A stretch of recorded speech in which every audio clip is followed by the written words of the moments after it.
Hey guys, welcome back to my channel Aarti natural. कैसे हैं आप सब लोग? आई होप आप सब लोग अच्छे होंगे, खुश होंगे, मस्त होंगे और अपने जीवन में यूं ही तरक्की करते रहें, आगे बढ़ते रहें, यही ईश्वर से मेरी प्रार्थना है। तो जी, मेरा ब्लॉग शुरू हो रहा है सैटरडे शाम से और ये रात का सीन है। तो शाम को सैटरडे को, क्योंकि संडे को ना खीर नहीं चावल की बनाई जाती, तो मैंने सैटरडे को शाम को खीर चढ़ा दी है। और यहाँ पे मैंने लिया है 5 लीटर दूध और ये गंजिया ना मेरी मम्मी लाई थी मेरे मायके से, और ये है कम से कम 7 से 8 लीटर की। तो काफ़ी बड़ी है और स्टील की है, तो ये मुझे चाहिए भी थी और बहुत ज़रूरत भी थी इसकी। मेरे पास 5-5 लीटर की तो थी, लेकिन कभी खीर बनाने में ना बॉईल आने लगता है तो समझ में नहीं आता। तो यहाँ पे मैंने 5 लीटर दूध ले लिया है। गांव से ही मंगाया था हस्बैंड से, क्योंकि यहाँ दूध वालों से लेते हैं ना। मुझे ना जो खीर बनाते हैं, तो जब भी मैं खीर बनाती हूँ तो मैं गांव से अलग से ही दूध मंगवाती हूँ, जिनके पास भैंस वगैरह लगती हैं। तो वहाँ से ना पेवर दूध मुझे मंगाना पड़ता है, क्योंकि मैं दूध वाले के दूध में खीर नहीं बनाती, क्योंकि मुझे ना रबड़ी वाली अच्छी सी खीर पसंद है। और मैंने 5 लीटर दूध लिया था। यहाँ पे कम से कम 200 ग्राम तक चावल धुल लिए थे मैंने, पाव भर चावल थे। और यहाँ पे दूध जब मेरा एक बॉईल आ गया था दूध में, तो यहाँ पे मैंने चावल जो कि मैंने धुल के रखे थे और यहाँ पे डाल दिए हैं। मैंने कोई स्पेशल चावल नहीं लिया है खीर के लिए। चावल वही है जो मेरे घर में होता है, मेरे खेतों में होता है, वही चावल मैंने लिया है जो हम डेली यूज में घर के खेतों के ही चावल इस्तेमाल करते हैं, वही चावल मैंने लिया है, अलग से कोई नहीं लिया है। और मैं ना इसको चलाती रहूँगी। चावल डाल दिया है और दूध और चावल को चलाते चलाते जब तक चलाऊँगी मैं दूध जब तक चावल पक नहीं जाते, और जब चावल पक जाते हैं ना तभी मैं शक्कर डालती हूँ, नहीं तो फिर वो चावल टाइट टाइट हो जाते हैं। तो ये देखिए, आज ना मैंने सिर में सुबह से दर्द था, तो मैंने हेमगंगे लगाया था और मेरी बिंदी बिंदी छूट चुकी है और पसीना इतना ज़्यादा आ रहा है कि बता नहीं सकती, क्योंकि हेमगंगे लगा था। तो उसके बाद ना हेमगंगे लगाने के बाद फिर पसीना सा आने लगता है। तो वही देखिए, वही मैं भी खीर भी चला रही हूँ। और मैंने बिंदी बिंदी नहीं लगाई थी, क्योंकि थोड़ी तबीयत से भारी भारी था ना, तो मन नहीं कर रहा था। उसके बाद मैंने जब उठने का मन ही नहीं कर रहा था, ये दूध ला के रख भी दिए थे शाम को कि खीर बना लो, लेकिन नहीं हो पाया। और देखिए यहाँ पे चावल बिल्कुल पक चुके हैं चावल। इसी तरह जब चावल बिल्कुल पक जाते हैं तभी मैं ना शक्कर डालती हूँ, ताकि ऐसा ना हो कि मतलब वो खीर पकने में थोड़ी सी चावल पकने में फिर अगर शक्कर डाल दो ना तो थोड़ी चावल पकने में दिक्कत हो जाती है। तो मैं ना यहाँ पे चावल डाल दूँगी और इनको मैं पकाऊंगी। तो मैंने सॉरी यार, मैंने शक्कर लिया है और चावल पक जाने के बाद मैंने यहाँ पे शक्कर डाला है। सॉरी, बात को इग्नोर कीजिएगा, मेरा ध्यान भटक गया था और मैं शक्कर को चावल बोल रही थी। तो मैंने यहाँ पे शक्कर डाल दिया है और इसको भी चलाती रहूँगी। उसके चलाने के बाद, चावल पकने के बाद और खीर पकने के बाद, ये जो कुछ मखाने हैं जो मैंने ड्राई फ्रूट काजू बादाम और मखाने तल के रखे थे, उनको साइड में प्लेट में रख दी हूँ। और जो मैंने कच्चे रखे थे मखाने, उनको डाल दी हूँ। अभी इनको ही डालूँगी, उनको मैं बाद में डालूँगी। तो यहाँ मैं इसी तरह चलाती रहूँगी और जब तक चलाती रहूँगी जब तक दूध बिल्कुल गाढ़ा ना हो जाएगा। कम से कम 1 से 1 घंटे या 1 घंटे से थोड़ी ज़्यादा भी लग जाता है खीर बनते। जब मैं ससुराल में थी ना, तो इसी तरह बड़ी सी कढ़ाई चूल्हे में रखते थे, हमेशा लोहे की कढ़ाई में ही खीर बनती थी और बड़ी सी कढ़ाई चूल्हे में रखते थे लोहे की। और फिर बस उसको ना आउट के बिल्कुल ऐसे रबड़ी वाली खीर बनाते थे ना कि बहुत ही खाने में टेस्टी लगती थी। ऐसा लगता था कि जैसे रबड़ी खा रहे हैं, खीर का कम और रबड़ी का स्वाद ज़्यादा आता था। लेकिन यहाँ आने के बाद ना चूल्हे की व्यवस्था है नहीं कि लोहे की कढ़ाई चढ़ा सको, इसलिए गैस में ना लोहे की बड़ी सी कढ़ाई चढ़ाने में ना उतनी आँच नहीं लगेगी, क्योंकि इसका फ्लेम इतना ज़्यादा नहीं होता। उसका फ्लेम उतना ही होता है जितना उसमें है, आप बर्तन कितना भी बड़ा रखो। तो यहाँ पे ना मैं मेरी जो खीर है वो बन के रेडी हो चुकी है, और जो मसाले बाकी के मैंने फ्राई करके रखे थे तो उनको ना इसमें खीर में डाल दूँगी। और जो मेरे खीर है ना, यहाँ पे तो मैं सिर्फ गंजिये में बनाती हूँ। अगर कढ़ाई में भी बनाई तो छोटी कढ़ाई में ही बनाती हूँ जिसमें आँच लगती जाए। बहुत बड़ी लोहे की कढ़ाई में नहीं बनाती हूँ, क्योंकि गैस में और चूल्हे में फ़र्क होता है।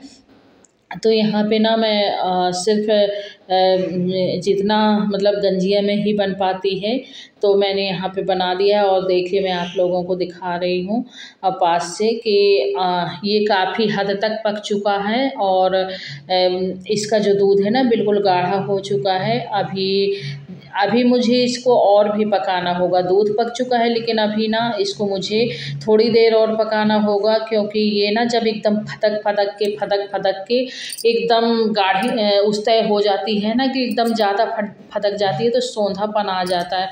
तो देखिए और 5 से 10 मिनट हो चुके थे मुझे चलाते, और मैं अब आपको दिखा रही हूँ कि खीर बनके रेडी है। और जब ना इसको थोड़ी देर और पका लूँगी, सिर्फ 5 मिनट, और उसके बाद मैं इसको बंद करके रख दूँगी। और जब ना ये ठंडी हो जाएगी थोड़ी, क्योंकि अभी तो ये बहुत गर्म है, और जैसे इसको मैं रख दूँगी और ये रात में डिनर की टाइम ना रेडी हो जाएगी। रख दूँगी, ये ठंडी हो जाएगी।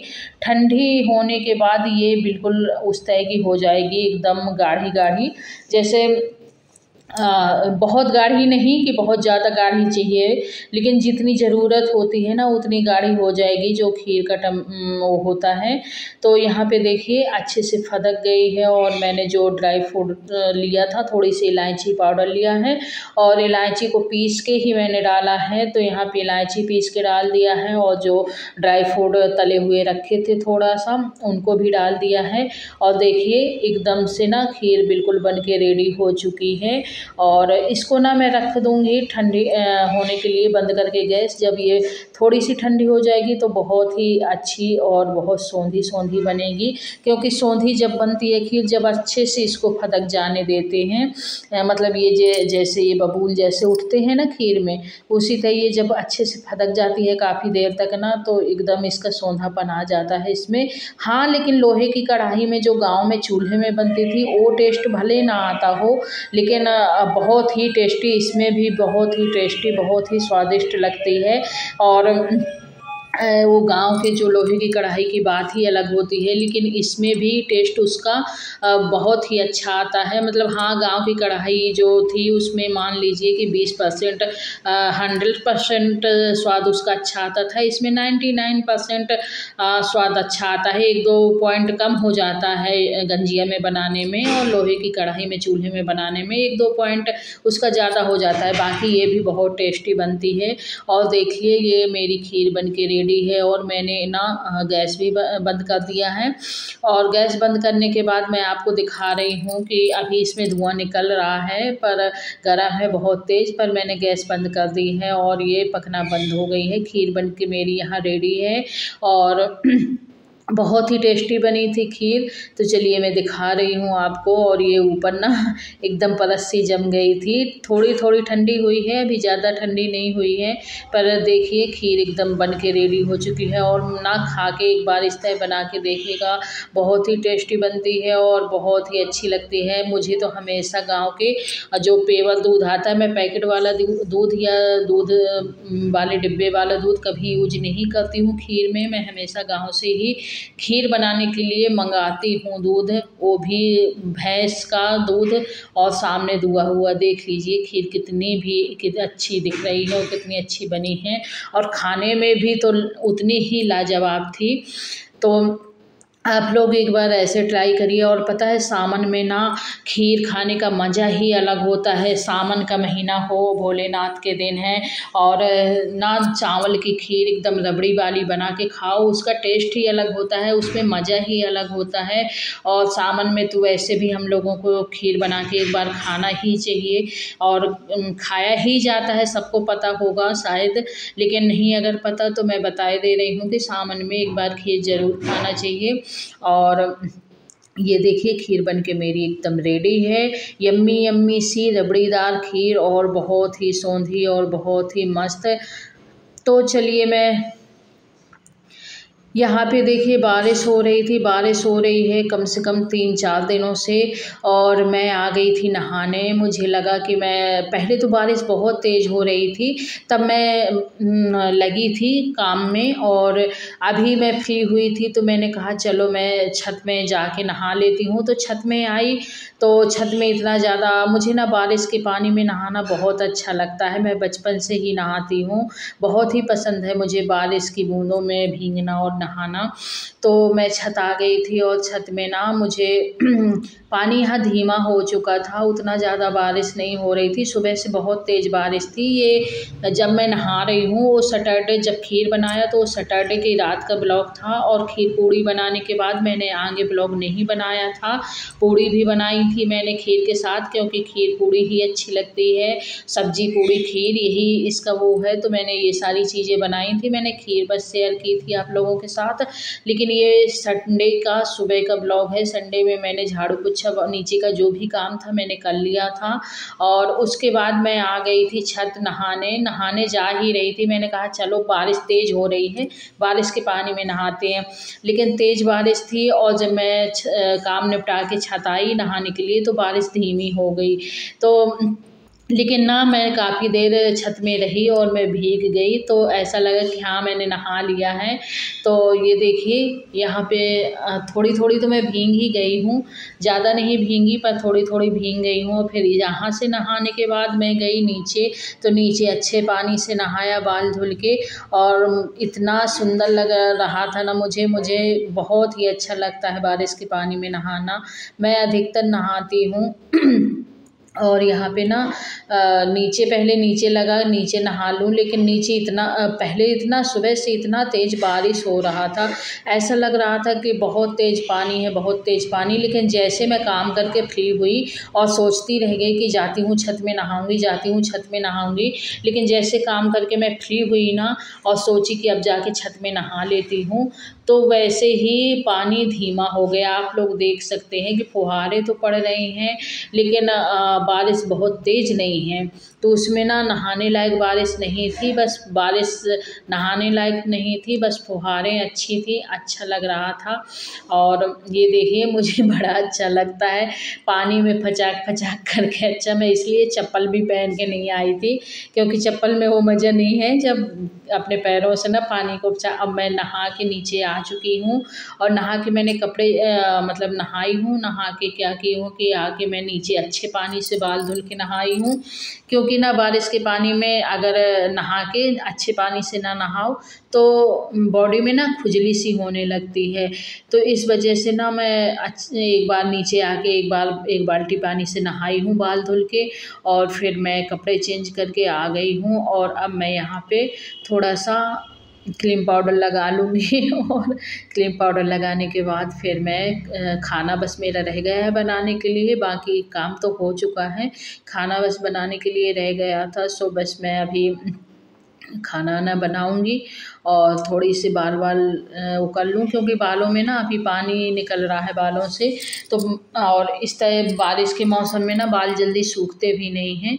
तो यहाँ पे ना मैंने सिंदूर विंदूर लगा लिया है, थोड़ी सी क्रीम व्रीम लगा लूँगी, और उसके बाद फिर मैं बालों को थोड़ी सी सुखाऊंगी पंखे में बैठ के, और उसके बाद इसमें मैं रिबन क्लेचर लगा लूँगी बालों में, क्योंकि अगर बाल खुला करके ना किचन में गए ना तो बाल तो बहुत झड़ते ही हैं, और फिर किचन में किसी भी चीज़ में अगर एक भी बाल पड़ गया तो पूरे खाने का स्वाद ख़राब हो जाता है। और फिर किसी की थाली में अगर एक बाल निकल आया ना तो अपने आप को भी बहुत संकोच सा लगता है, और सामने वाले को भी बुरा लगता है कि यार बालों को कैसे बाल मतलब खाने में कैसे निकल आया। लेकिन अपने को भी बहुत बुरा लगता है कि यार किसी के खाने में थाली में बाल ना निकलने पाए। तो मैं अधिकतर ना किचन में क्लेचर लगा के ही जाती हूँ, और बालों को सुखा लूँगी और कंघी करके क्लेचर लगा लूँगी। उसके बाद मैं जाऊँगी खाना बनाने। तो खाने में एक सिंपल सा ही खाना रहेगा, सिंपल सा सब्जी रोटी, कोई अलग से चीज़ नहीं रहेगी। और सामने ना टीवी चल रही है, ये मेरे ड्रेसिंग के शीशे में आप लोगों को दिख रही होगी, ये टीवी चल रही है, तो उसको ना बेटी देख रही है। सीरियल देख रही है बेटी और मैं यहाँ पे कंघी करके बस थोड़ी सी लिपस्टिक हल्की सी लगा लूँ, क्योंकि मैं डेली यूज में लिपस्टिक नहीं लगाती हूँ और बस कभी कभार मन हो जाता है कि हल्की सी लगा लूँ। बाकी मैं डेली यूज में सिर्फ एक ठो क्रीम लगाती हूँ या फिर एलोवेरा जेल या क्रीम कोई भी, और फिर उसके बाद बिंदी सिंदूर तो रोज़ ही लगता है, वो तो एक सुहागिन औरत का कर्तव्य है और उसका जो होता है ना हक है सिंदूर बिंदी लगाना। बाकी लिपस्टिक भी कोई रोज़ लगाता है, पर मैं नहीं लगाती रोज़ लिपस्टिक, क्योंकि कभी कभार की बात अलग है कि लगा लेती हूँ। हाँ, पहले मुझे लिपस्टिक लगाने का पहले बहुत शौक़ था, मैं बहुत लगाती थी, मुझे बहुत ही अच्छी लगती थी लिपस्टिक। लेकिन अब वही होता है ना कि घर की जिम्मेदारी, बच्चों की जिम्मेदारी और पूरे फैमिली परिवार की जिम्मेदारियां हो जाती हैं ना, तो फिर अपने बारे में सब करना भूल ही जाना होता है। तो अब तो बस वही कंघी कर लिया, सिंदूर बिंदी लगा लिया, कोई भी क्रीम लगा लिया, और लिपस्टिक तो बाई चांस कभी लगा लिया, रोज़ नहीं लगाती हूँ। और बालों को अभी मैं सुलझा लूँगी, इनका पानी भी थोड़ी वो कर लूँगी, सुखा लूँगी, और उसके बाद फिर मैं किचन में जाऊँगी। तो आप लोगों को मेरा ब्लॉग कैसा लगता है गाइज? अगर अच्छा लगे तो प्लीज़ लाइक शेयर सब्सक्राइब करिएगा। अगर कर रखा है तो दिल से थैंक यू, अगर नहीं किया है तो प्लीज़ कर दीजिएगा। और हाँ, लाइक के साथ साथ हाइप करना मत भूलिएगा, क्योंकि हाइप करना भी एक हाइप का ऑप्शन आया है यूट्यूब में, तो हाइप भी ज़रूर करिएगा लाइक के साथ साथ। और आप लोग यूँ ही मेरा साथ देते रहिएगा और हमेशा अपना आशीर्वाद प्यार बना के रखिएगा। और आप लोगों ने सावन में क्या क्या किया, भोलेनाथ को हर सोमवार में व्रत रहे, क्या किया, मुझे ज़रूर कमेंट में बताइएगा। और महादेव की कृपा से सब लोग अच्छे से रहिए। और यहाँ पे मैंने बालों को ना कंघी कर ली है, और ये देखिए बाल तो सुलझ गए हैं, लेकिन अभी इनको सुखाना बाकी है, थोड़ी सी इनको सुखाऊंगी और हवा में बैठ के पंखे में, और उसके बाद फिर मैं किचन में जाऊंगी, जो भी खाना बनाऊंगी। खाने में मुझे सिर्फ सब्जी रोटी ही बनाना है और कुछ नहीं बनाना, क्योंकि खीर भी रात में जो भी खाए और जो बच गई थी तो मैंने फ्रिज में रख दिया था, तो खीर भी रखी है, तो वही खीर और सब्जी और रोटी ही हो जाएगी। और चलिए